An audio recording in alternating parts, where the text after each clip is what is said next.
Down in Louisiana, family is everything. So, when I got the invite to the family reunion, I packed my bags and headed down. Haven't seen those folks in years, but blood ties, you know? Arrived at the old family estate, a grand plantation house that's been in our family for generations. It started off like any reunion, hugs, laughter, and catching up. The whole family gathered for a feast, tables groaning under the weight of southern delights. Fried chicken, gumbo, and pecan pie, the works. But as the sun dipped low, casting long shadows, the atmosphere shifted. Whispers buzzed through the family, secrets passed from one generation to the next. They led me to a dimly lit room, adorned with old portraits of ancestors. The air felt heavy with untold stories. That's when Aunt Mabel, with a solemn face, revealed the family tradition. Turns out, every reunion night, the family played a game, a twisted, nightmarish game. The matriarch, a role passed down, had to choose a sacrifice to appease some ancestral pact. A name drawn from a sacred urn, and that person, well, they became an offering to some dark force that supposedly protected the family. I stared at Aunt Mabel, thinking it was some kind of sick joke. But the fear etched on her face, the harsh tones of relatives, told a different story. They were bound by this horrifying tradition. As the night wore on, tension thickened. I overheard conversations in corners, hushed debates about who would be chosen. Panic lingered in the air, and I felt a knot tightening in my stomach. The once warm embraces now felt like a web closing in. The matriarch, a stoic figure with a gaze that pierced your soul, approached me. "It's your first reunion, dear. Tradition demands a sacrifice to protect the family. A pact with forces beyond our understanding." I protested, tried to reason, but the weight of generations pressed down on me. The family gathered, eyes filled with a mix of sorrow and acceptance. It was a nightmarish ballet, and I was the unwilling lead. The urn appeared, ancient and foreboding. The matriarch's hand dipped in, drawing out a slip of paper. My name, written in trembling letters, stared back at me. Panic set in, and I pleaded, begged for mercy. But the family, bound by this twisted tradition, looked on with resigned eyes. The night descended into a surreal horror. The family circled, chanting an eerie melody.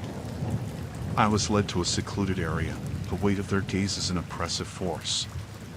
As the ritual unfolded, I felt a darkness closing in, a force that transcended the realms of reason. The matriarch raised a dagger, and I braced for the inevitable. The world blurred, and I could hear distant cries, a symphony of pain and despair. The blade descended, and everything went silent. I woke up the next morning, disoriented and covered in cold sweat. The reunion continued as if nothing happened. But the memories, the echoes of that twisted tradition, haunted me. It was a cycle, a nightmarish loop that threatened to consume each generation. I left Louisiana, severed ties with that family, but the echoes of that night followed me. A family bound by a horrifying tradition, a pact that demanded sacrifice to protect the bloodline.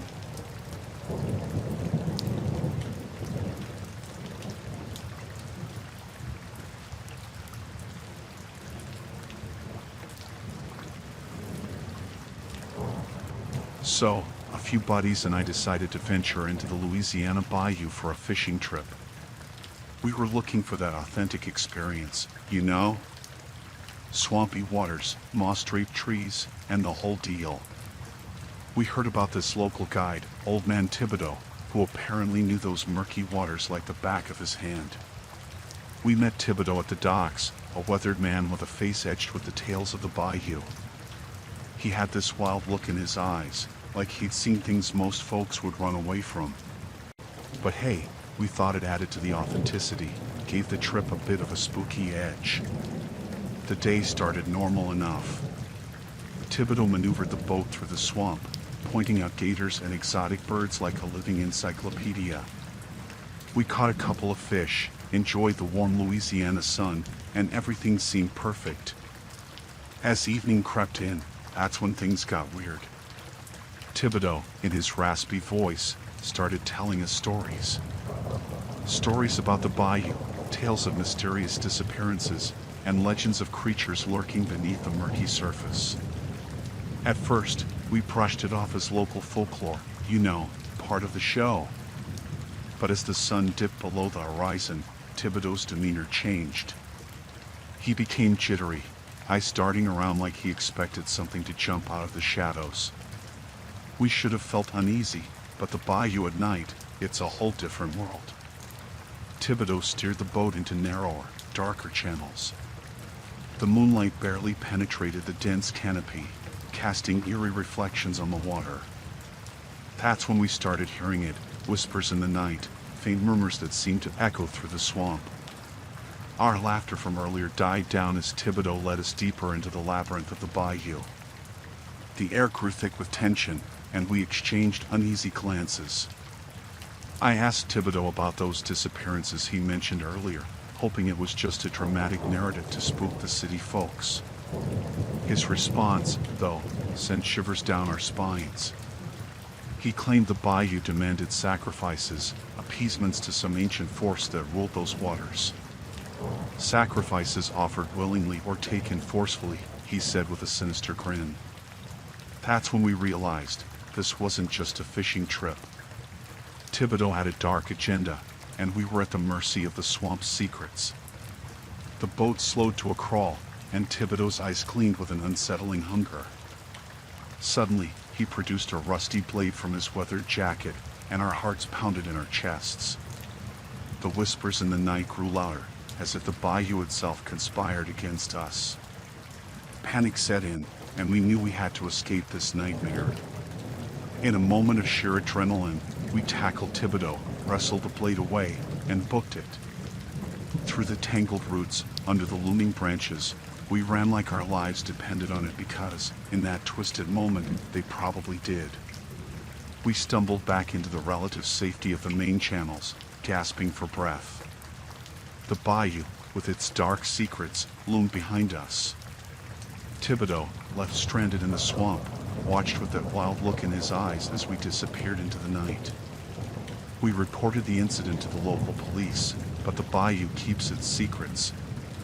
The disappearances, the sacrifices, it's all part of a dark dance that unfolds when the sun sets over the Louisiana swamp.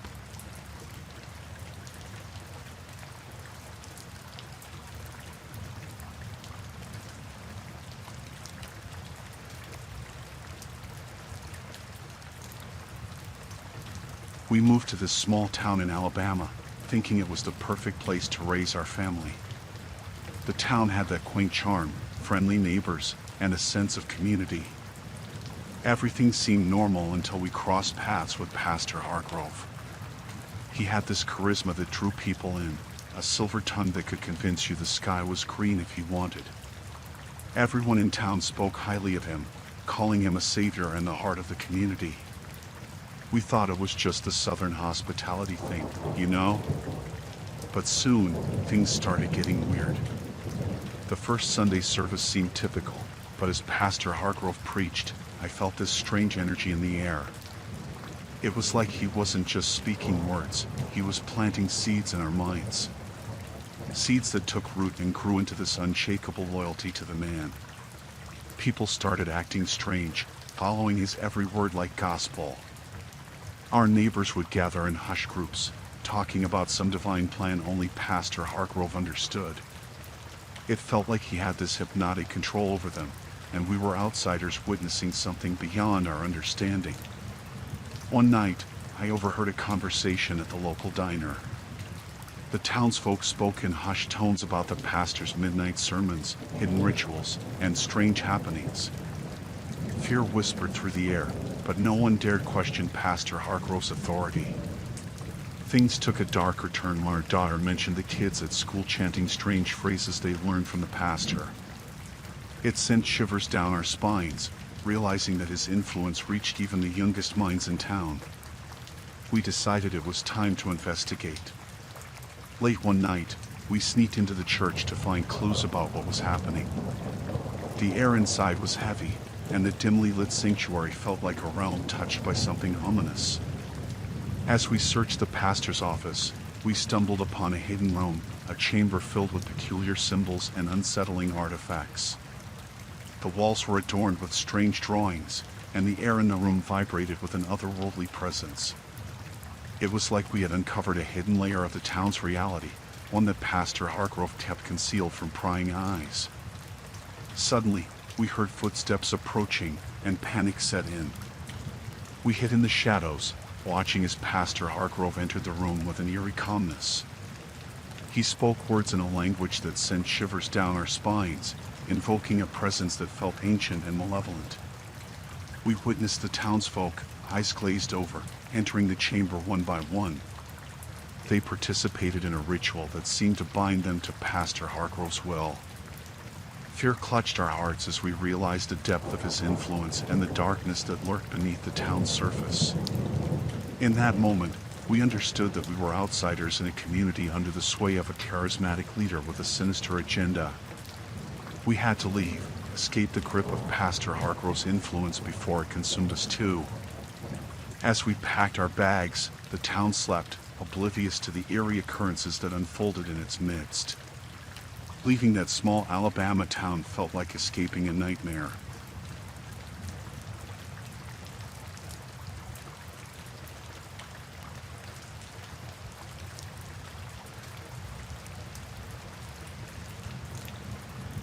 So, I was on this trip to New Orleans, just exploring the city, checking out the jazz scene, and savoring some gumbo. It was all good vibes until I stumbled upon something I never expected. One night, while wandering through the French Quarter, I took a wrong turn down a narrow alley. The air got thick, and the distant sounds of revelry faded. It was like stepping into a different world. I thought, hey, this is the real deal, the gritty side of New Orleans they don't show in the brochures. As I walked deeper into the alley, the flickering light from a few dim bulbs barely revealed the path ahead. That's when I heard distant chanting, something rhythmic and mysterious. Curiosity got the better of me, and I followed the sounds. There, hidden behind a crumbling brick wall, I witnessed a group of people in the midst of a ritual. It wasn't your usual tourist-friendly voodoo show. This felt authentic, primal. The air was heavy with the scent of incense, and shadows danced around the flickering candles. At the center, a hooded figure chanted incantations in a language I couldn't comprehend. The others swayed to an unseen rhythm, eyes gleaming with an intensity that sent a chill down my spine. I tried to back away quietly, not wanting to disturb whatever was going on, but fate had other plans. As I turned to leave, my foot hit a loose brick, sending it clattering across the ground. The hooded figure stopped chanting, and everyone turned to stare at me. I froze, feeling like an intruder who stumbled upon something forbidden. Without a word, the hooded figure approached me. The atmosphere crackled with an energy I couldn't explain. It was as if the very air hummed with ancient forces. The figure lifted the hood, revealing piercing eyes that seemed to see into my soul. In a voice that resonated with an otherworldly power, the figure spoke. "You've trespassed into the sacred, unknowingly crossing the threshold. Now, the spirits demand payment." I didn't know what they meant, but fear gnawed at me as they placed a small object in my hand, a charm, they called it. With a stern warning, they told me it would bind me to the spirits, ensuring that the debt was paid. Confused and shaken, I left the alley, thinking it was just some elaborate performance. But that charm, it felt real, and I couldn't shake the uneasy feeling that I had become a part of something beyond my understanding. Days later, back in my mundane life, strange things started happening. Shadows moved when they shouldn't, and the air seemed charged with an unseen presence. It wasn't just in my head, something had followed me from that alley in New Orleans. Sleep became elusive as whispers echoed in the dark corners of my room. The charm weighed heavy in my pocket, a constant reminder of a debt I didn't understand. Fear became my constant companion, and I questioned my sanity. As weeks passed, the encounters escalated. Objects moved on their own, and the air became thick with an unseen force. I sought help, consulting experts who dismissed it as stress or an overactive imagination. But the events persisted, driving me to the edge of sanity. In desperation, I returned to New Orleans, seeking answers from the very alley that had changed everything. The air was thick with an ancient energy, and the flickering light revealed the same crumbling brick wall. But this time, the alley was empty, devoid of the mysterious ritual and the hooded figure. I stood there, realizing that I had become a pawn in a game played by forces beyond my comprehension. The charm, a token of a debt paid to the spirits, had bound me to a world where the line between reality and the supernatural blurred. As I left that alley for the second time, I couldn't escape the feeling that the shadows still followed, that the unseen forces lingered, and that my encounter with the hidden voodoo ritual had opened a door to something I could never fully understand.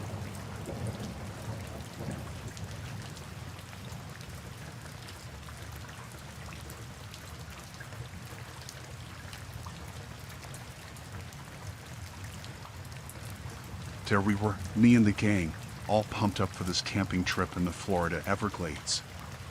Figured it would be a wild adventure, you know, the usual stuff: campfires, marshmallows, and some good old swamp tales.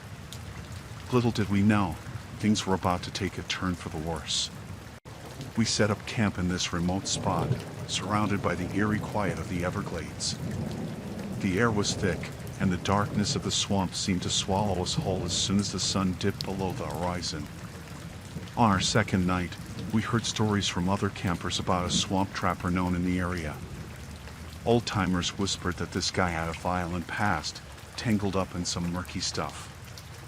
Being the fearless group we thought we were, we laughed it off, thinking it was just some local legend to spice up the trip.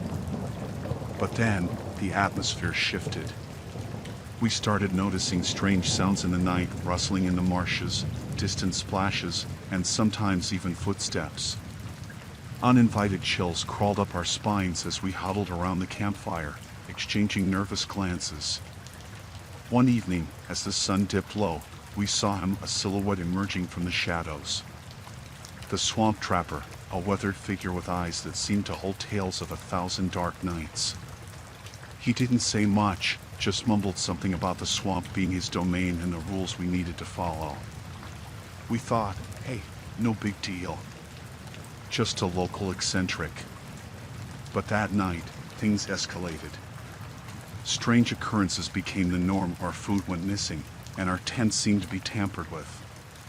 Paranoia crept in as we questioned each other, suspecting one another of pranks. Then, it got worse. One of us woke up to find eerie symbols scratched onto their tent, symbols none of us recognized. Panic set in, and we started hearing whispers in the night, whispers that seemed to seep into our very souls. We confronted the swamp trapper, thinking he was behind it all. He denied any involvement, but his eyes, they told a different story. There was a darkness in them, a darkness that sent shivers down our spines. As tension rose, so did the stakes. The swamp, once our playground, became a menacing maze. Every rustle, every shadow, had us on edge. We were no longer a group of friends on a camping trip. We were prisoners in a swamp with a trapper whose violent past hinted at a menace we couldn't comprehend. One night, it all came to a head. The whispers grew louder, and the air turned suffocating. We stumbled upon the swamp trapper's camp, hidden deep in the heart of the Everglades. And that's when we saw evidence of a dark past, trophies from the swamp that told a tale of violence. The trapper, he snapped. The darkness in his eyes turned into a storm of rage. We found ourselves running through the swamp, our hearts pounding louder than the whispers. Each step was a gamble, the murky water hiding who knew what beneath its surface. He was after us, fueled by some twisted vendetta, and we were just prey in his swampy domain. The moon cast an eerie glow on the twisted branches, our breaths echoing in the oppressive silence. Fear, raw and unfiltered, gripped us, and survival instincts kicked in. We split up, weaving through the labyrinth of mangroves and murky waters. Every splash, every snap of a twig sent shivers through our exhausted bodies. The swamp, once serene, became a chaotic battleground where fear was our only companion. As the night wore on, we regrouped, battered and bruised. The swamp trapper, relentless, pursued us like a shadowy specter. It was a fight for our lives, a desperate struggle to escape the clutches of a man whose violent past had intertwined with our supposedly innocent camping trip. Eventually, after what felt like an eternity, we stumbled upon a ranger station. Gasping for breath, we told our harrowing tale to the authorities. They went out to search for the swamp trapper, but the Everglades swallowed him whole, leaving behind the murky secrets of his violent past. We left that swamp, changed forever.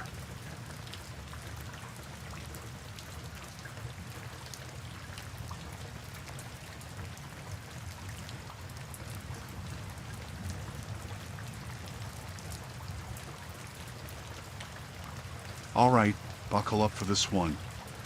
It was a few years back, and I was knee-deep in investigative journalism, digging into unsolved crimes in this small Arkansas town. Now, picture this, a town so quiet you could hear the rustle of leaves in the wind. The kind of place where everyone knows everyone, or so it seemed. So, there I am, snooping around, trying to piece together the puzzle of these mysterious crimes. People disappearing, strange happenings, and a general unease lingering in the air. The sheriff, a guy who looked like he had seen a few too many sunsets, caught my attention. Seemed like a decent enough guy, but there was something off about him. Call it journalist's intuition. The first break came when I stumbled upon a series of hushed conversations in the local diner. Whispers about the sheriff being present at the scene of some of these unsolved crimes.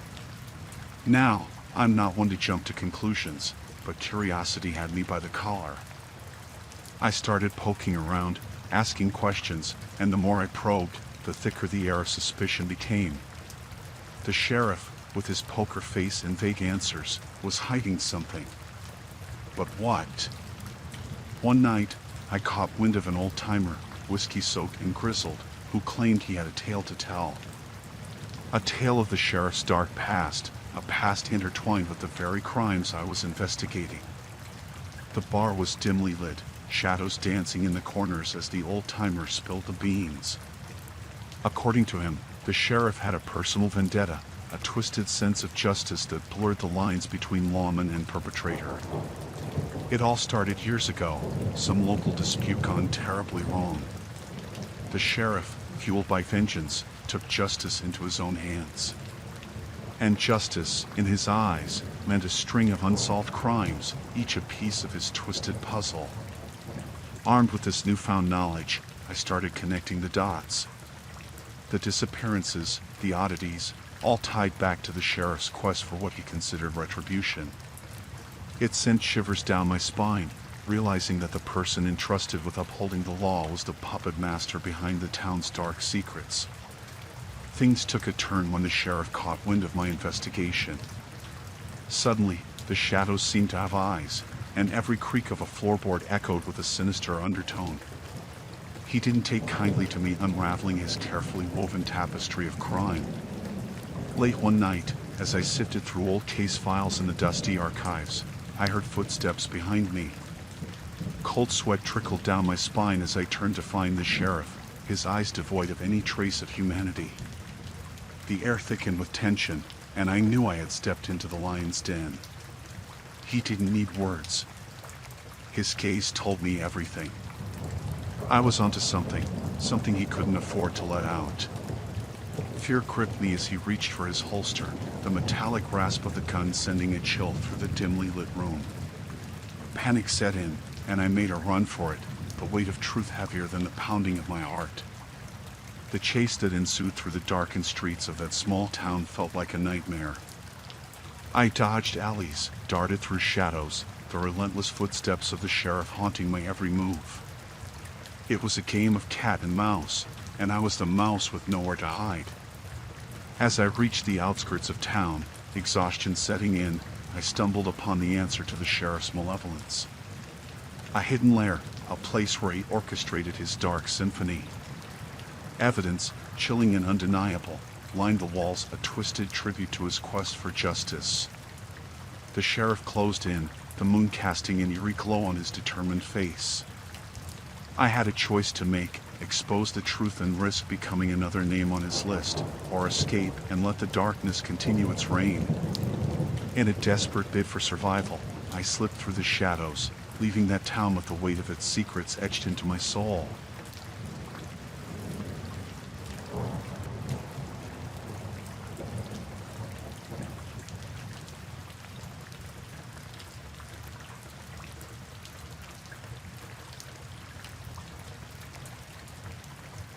Alright, here goes. So, I'm down here in South Carolina, just trying to get through life after losing my husband. You know, the routine stuff, staring at the ceiling, trying to find some solace in reruns of old TV shows, and enduring the hollow condolences from well-meaning neighbors. The loneliness is suffocating, but you learn to live with it, or so they say. One day, a friend suggested I visit the local funeral home to pick up my husband's ashes. Sounded like a straightforward errand, right? I mustered the courage and drove down there, a small nondescript building on the outskirts of town. The air inside felt heavy with grief, the kind you can't escape no matter how far you run. I approached the front desk, and the funeral director, a middle-aged guy with an unsettlingly calm demeanor, greeted me. We exchanged a few words, and he handed me a small urn containing my husband's remains. Cold comfort in a ceramic jar. As I thanked him and turned to leave, that's when things started to feel off. The funeral director, let's call him Mr. Hollow Eyes, insisted on walking me to the door. His gaze never wavered, like he was staring straight through me. I tried to shake off the unease, chalked it up to grief playing tricks on my mind. As we reached the door, he casually mentioned how he understood loss, how he, too, had experienced the pain of saying goodbye to someone close. A sympathetic nod, a slight smile, and I couldn't shake the feeling that there was more to his story, something he wasn't saying. Days went by, and the encounter with Mr. Hollow Eyes lingered in the back of my mind like a haunting melody. The funeral home became a place I avoided, the heaviness of the air too much to bear. Yet, curiosity gnawed at me, urging me to uncover the mystery behind that unsettling encounter.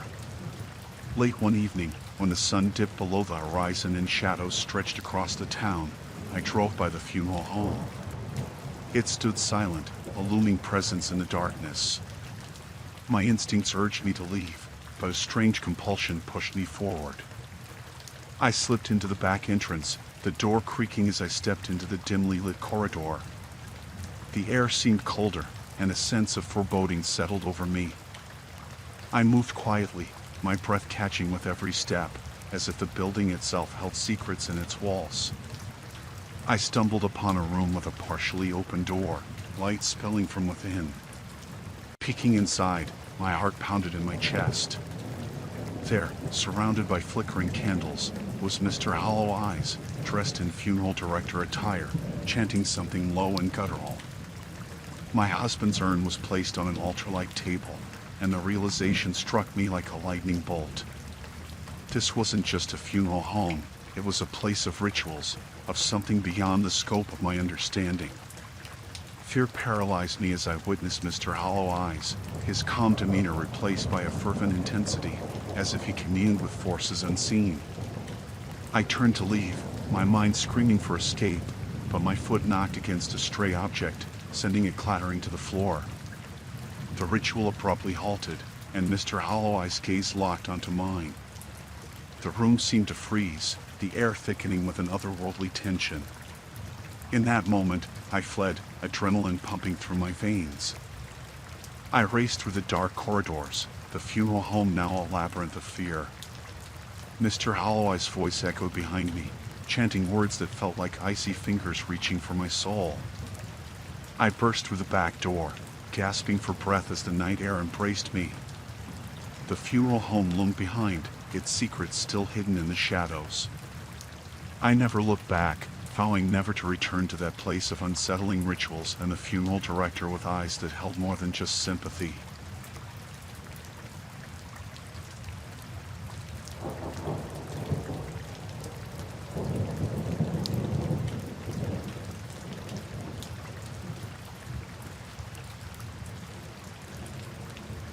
So, me and the family, we decide to move into this old plantation home.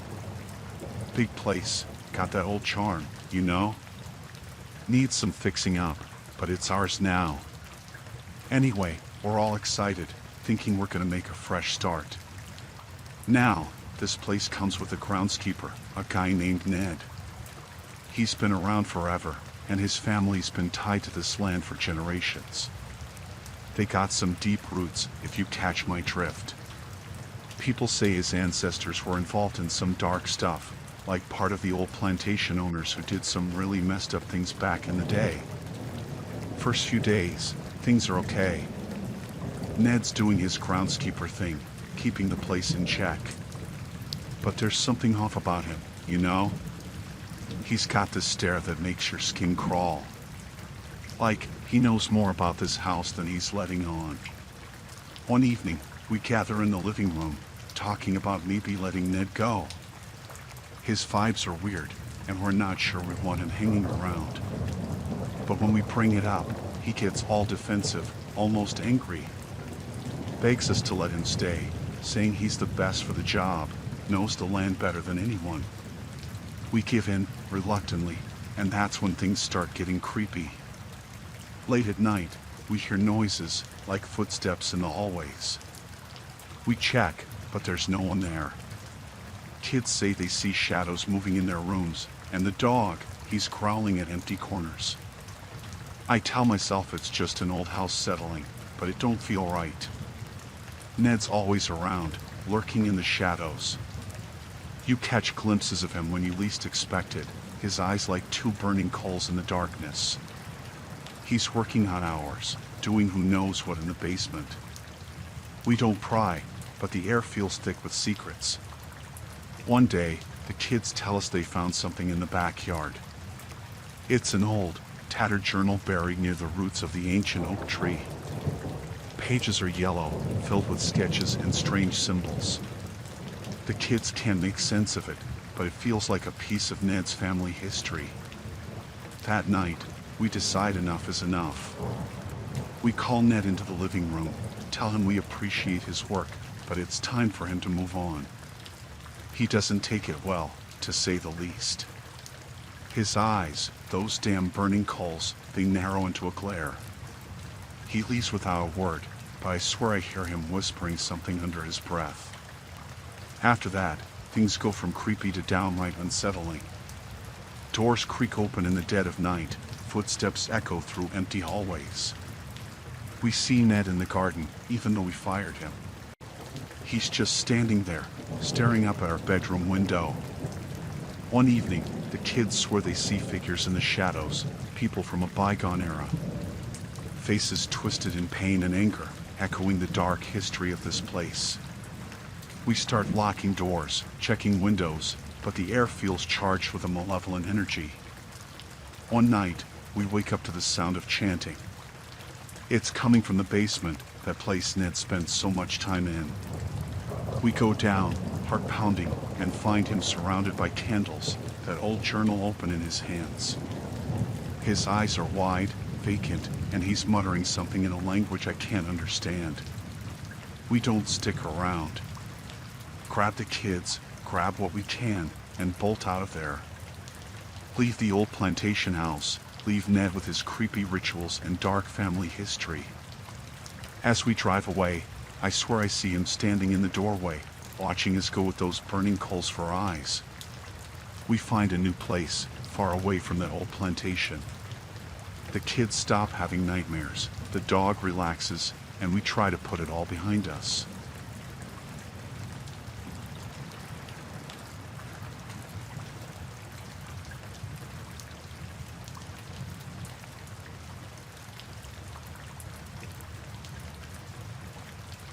Me and my girl, we decide to take this road trip through Tennessee. Figured it'd be a nice change of pace, exploring the back roads, you know?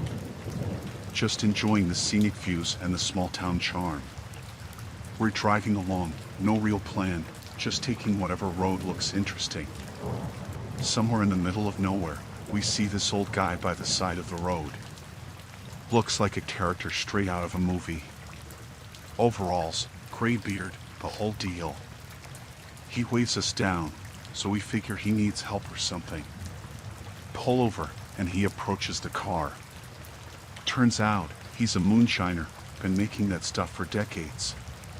Claims it's the best in the whole state. Tells us about his little operation tucked away in the hills, offering to show us the process. We're curious, right? So, we decide, why not? Follow him down these winding, narrow roads. Trees on both sides, making a tunnel of branches overhead. It's like we're in a whole different world. The guy, he's talking about his family's moonshining legacy, how they've been doing it since Prohibition. Seems proud of it. We get to this hidden spot, his makeshift distillery nestled among the trees. Barrels everywhere, that sharp smell of alcohol in the air. It's all rustic and charming, you know, like an old-timey movie set. But that's when things start getting weird. As he's showing us the process, he starts getting this unsettling look in his eyes. Like he's sizing us up, and it hits me. Maybe he's not as friendly as he seems. My girl and I exchange glances, and we start thinking it's time to leave. Politely thank him for the tour, but he insists we try his latest batch. We agree, not wanting to offend the guy, and he hands us these mason jars filled with his special blend. We take a sip, and it's strong, burns going down. He's watching us, that unsettling look never leaving his eyes. We play it cool, say it's good, and try to make our exit. But that's when things take a turn. He gets this wild look in his eyes, like a switch flipped in his head. Starts accusing us of being undercover agents or competitors trying to steal his recipe. We try to calm him down, telling him we're just travelers, but he ain't having it. Out of nowhere, he pulls a shotgun from behind a barrel, and that's when the whole picturesque road trip goes straight to hell. We're running back to the car, heart pounding, and he's shouting at us. Bullets hitting the ground around us. Never thought a leisurely road trip would turn into a life or death situation. We peel out of there, tires screeching, adrenaline pumping. He's chasing us for a while, but we manage to lose him in the winding back roads. We don't stop until we're far away, heart still racing, realizing we narrowly escaped something way darker than a simple moonshine tour. After that, the picturesque road trip loses its charm. Every turn, every rustling of leaves makes us jump. We can't shake the feeling that the old moonshiner is still out there in those hills, watching, waiting.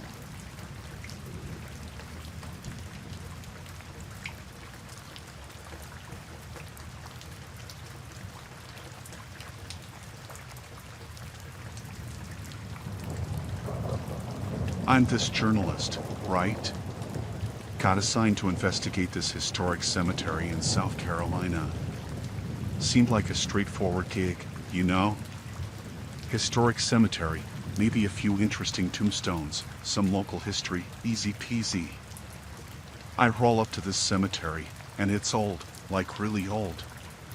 Headstones dating back to the 1800s, moss-covered and leaning like they're tired of standing for so long.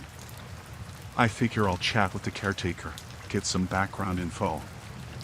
The guy, his name's Carl, looks like he's been tending to this place for decades. Carl's this wiry old fellow with sunken eyes that have seen too much. Gives off this vibe like he's got secrets buried deeper than the graves he's tending. I start asking him about the history of the cemetery, and he's got stories, man. Tales of families long gone, tragedies, and all that jazz. Now, here's where it gets weird. Carl, he's not just a caretaker. He's like a historian, but not the friendly, bookish type.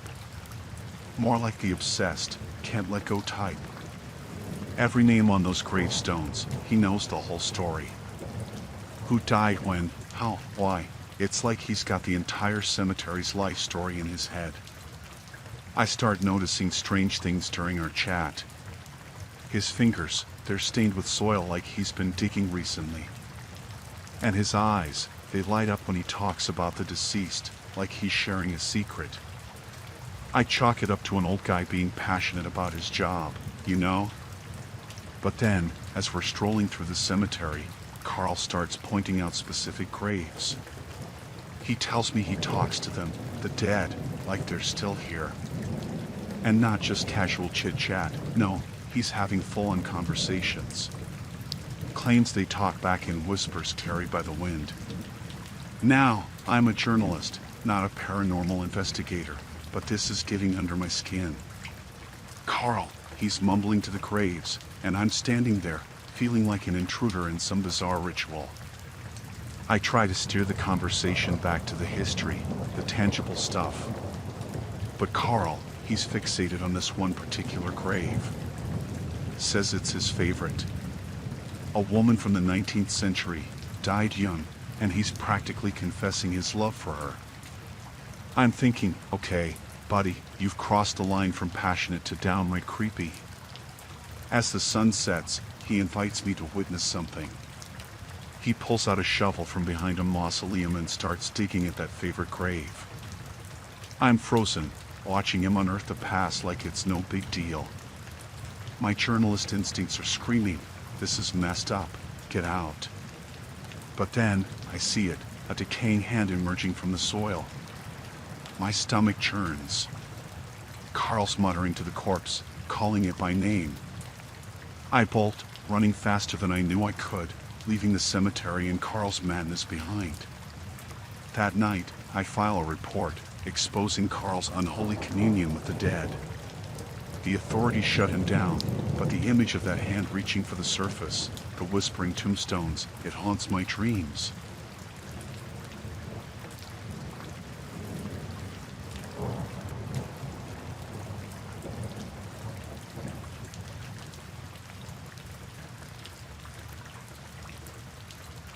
So me and the guys, we're into this urban exploring thing, you know? Find an old place, sneak in, see what's left behind. This time, we hit up this abandoned asylum in Mississippi.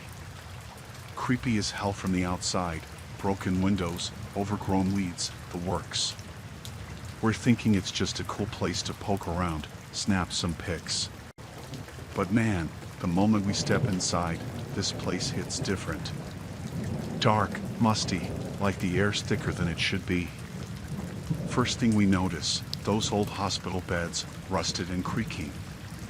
We're cracking jokes, trying to keep it light, but something feels off.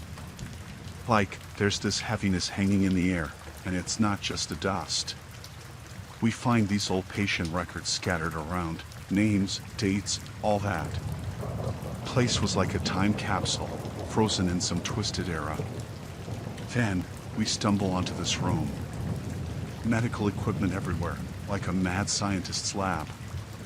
We find these journals, and they're talking about experiments, messed up stuff. Doctor's name was Mitchell, and he was doing things to patients that should have never happened. Reading through those journals, it's like peeling back layers of horror. Shock therapy, experimental drugs, lobotomies, you name it. Patients weren't just patients, they were guinea pigs in this twisted lab of despair. We're freaking out, realizing we've stepped into a nightmare. Trying to wrap our heads around it, but there's no making sense of the madness. These poor souls were subjected to the kind of stuff you'd see in a horror movie. Pictures of the patients, their eyes hollow, expressions vacant. It's like you can feel the pain etched into their faces. We're taking photos, documenting every inch of that hellhole, feeling like we've uncovered some dark secret. As we're about to bail and report this insanity to the cops, that's when it gets even crazier. We hear footsteps, echoes down the hall. At first, we think it's just the wind playing tricks, but it's rhythmic, deliberate. Suddenly, this figure appears at the end of the corridor. A guy in a lab coat, disheveled, like he just stepped out of a time machine from the twisted past of this asylum. Dr. Mitchell, or his ghost, or whatever, staring right at us. We freeze, like deer caught in headlights. Dude starts walking towards us, slow, deliberate. We're inching back, heartbeats pounding in our ears. And then, he speaks, this raspy voice like it's been drowned in suffering. Leave, he says, just that one word, but it echoes in the silence like a command from the depths of insanity. We don't need to be told twice. We book it out of there, adrenaline pumping, legs moving faster than they ever have.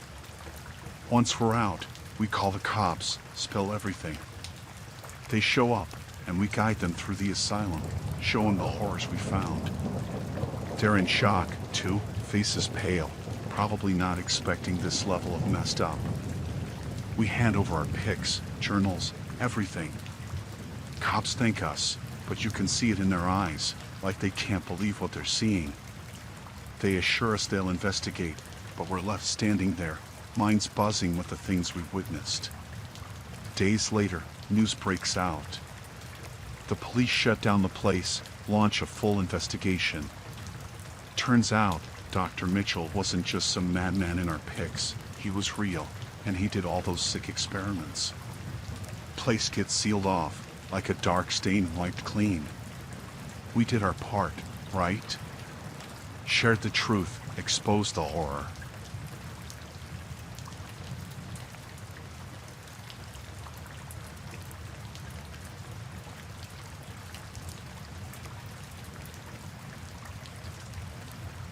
Me and the gang, we decide to go camping in the Florida Everglades. You know, thinking it's gonna be all fun and games, nature, and chilling by the fire.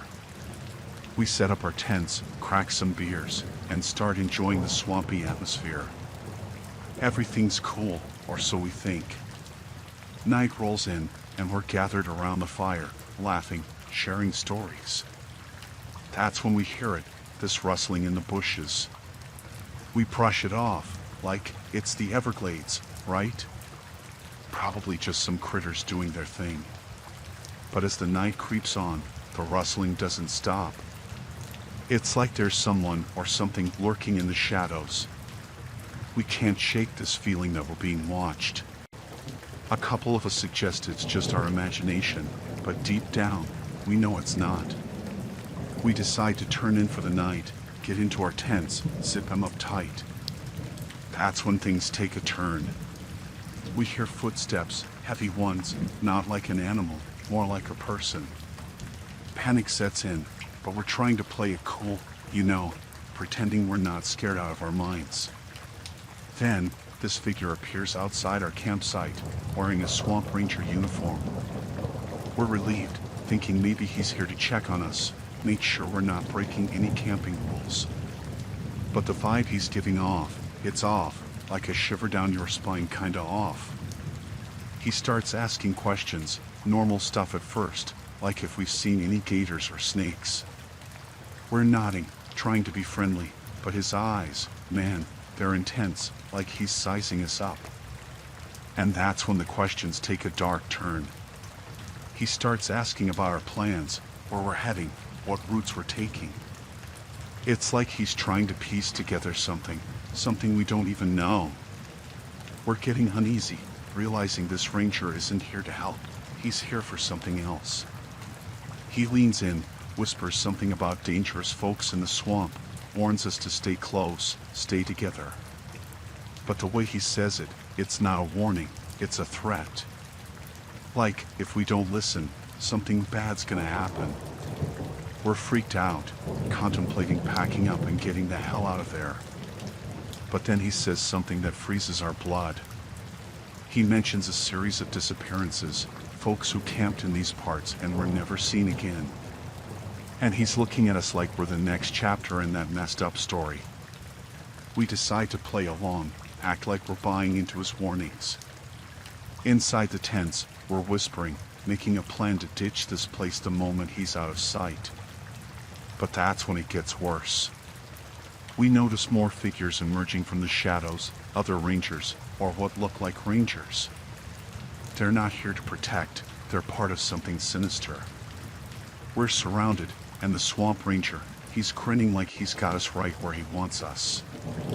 As he walks away, disappearing into the darkness, we seize the moment, grab our stuff, and bolt.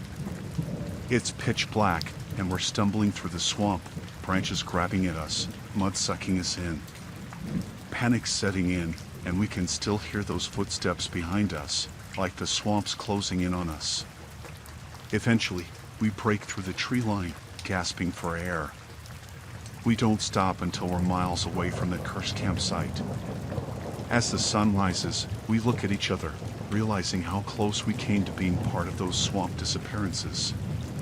We report the whole messed up encounter to the authorities, but there's this nagging fear that maybe those swamp rangers, or whatever they were, are still out there.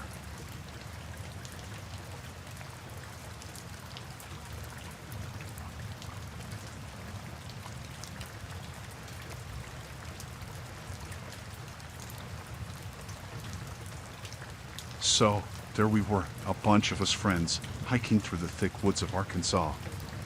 Just thinking it's gonna be a typical nature adventure, you know? Birds chirping, trees rustling, good times. Little did we know, we were in for something way beyond our pay grade. We started hearing rumors from locals about this preacher dude deep in the woods. Said he had this church hidden away, preaching some weird stuff. Being curious idiots, we thought, hey, why not check it out? Could be a quirky detour in our hiking plans.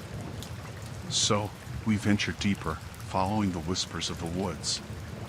That's when we stumble upon this clearing, and there he is, the preacher. Tall guy, long beard, eyes that look like they've seen too much. He welcomes us like we're old pals, but there's something off, you know? Like, behind the warm smile, there's a darkness lurking. He starts preaching, talking about sins and redemption, all the typical religious stuff.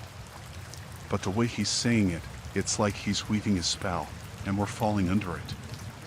We're listening, nodding, but our minds are getting foggy. Reality starts to blur, and this feeling of unease settles in. The preacher, he's got this charisma, this magnetic pull. Next thing we know, he's telling us our sins, personal stuff we never shared. It's like he's reading our souls. We're freaking out, wondering how he knows all this. And he just keeps smiling, telling us we need his guidance to cleanse our tainted spirits. As the day goes on, we're getting more entangled in his words, like puppets on his strings. The woods, once familiar, start warping around us. Shadows dance, and every rustle feels like a sinister whisper. It's like the preacher's words are rewriting the reality we thought we knew. We try to leave, but it's like an invisible force is holding us back. Every step feels heavier, like we're sinking into the forest floor. Panic sets in, and that preacher, he's there, urging us to stay, telling us we're safer under his wing. Days pass, or maybe it's hours. Time's become this hazy concept. We're losing track of ourselves, our identities slipping away. The preacher's sermons echo in our minds, drowning out our thoughts. We're not ourselves anymore. We're becoming vessels for his twisted beliefs. Then comes the breaking point. One of our friends, he starts laughing, this unsettling, maniacal laughter. It spreads like a virus, infecting us. We're all laughing, but it's not joy, it's madness. The preacher's words have cracked something inside us, and now we're spiraling into a dark abyss. We snap out of it, realizing we need to break free. The preacher's hold on us is strong, but we muster every ounce of willpower to resist. It's a struggle, like tearing ourselves from quicksand, but we manage to stumble out of that cursed clearing. As we emerge from the woods, the preacher's voice fades, but the laughter lingers. We're left questioning what was real and what was his dark influence.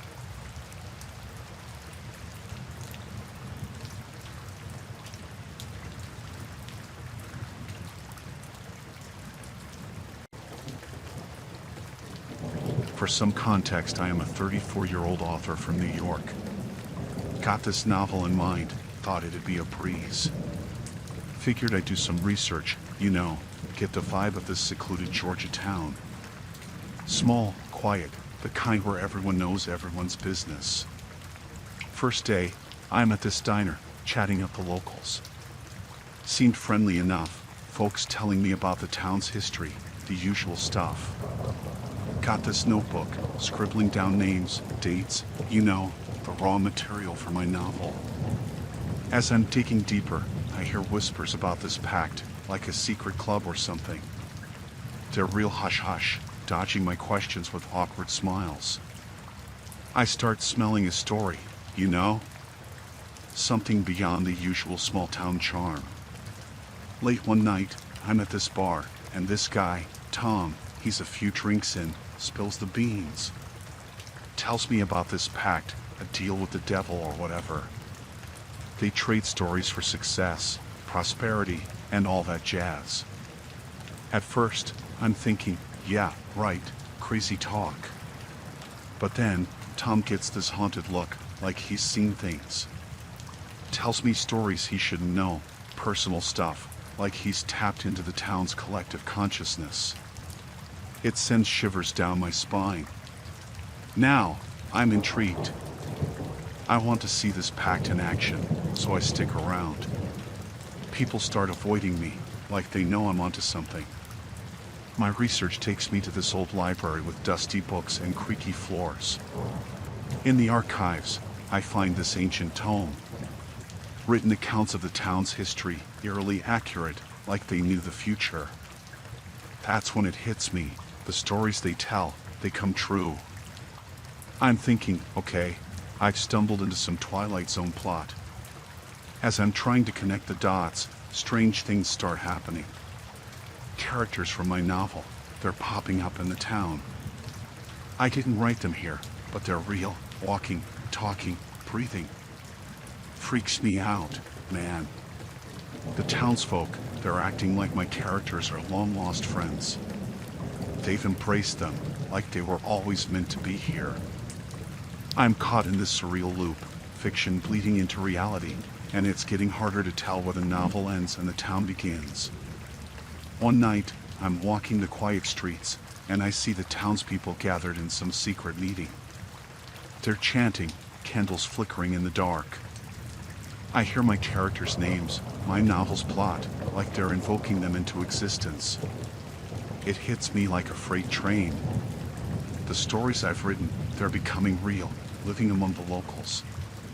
The pact, it's more than a twisted fantasy. It's a force that shapes reality based on the tales they tell. I confront them, demand answers. They're smirking, proud of their twisted power. They see me as the unwitting creator, the puppeteer of their fate. The more they reveal, the more I realize how deeply entangled I am in this web of dark storytelling. Now, I'm desperate to break free, to unwrite the horror I've unleashed. But the pact, it's ancient, ingrained in the town's fabric. My characters, they're not characters anymore, they're walking nightmares. I try leaving, but the town won't let me. It's like I'm trapped in my own creation. Every step feels like a plot twist, a chapter leading to a terrifying climax. I'm the outsider turned unwitting puppeteer, and the lines between fiction and reality are fading fast. The townspeople, they've become characters in their own tragic tales. Each whispered word, each recounted detail, it shapes their destiny in ways I never intended. My attempt to escape this nightmare only deepens the horror, as the town rewrites itself with every step I take. I scribble furiously in my notebook, trying to rewrite the narrative, but it's futile. The more I write, the darker the tale becomes. The characters I once crafted as mere words on paper now roam the streets, twisted embodiments of my imagination turned monstrous reality. As the night unfolds, the stories converge into a nightmarish climax.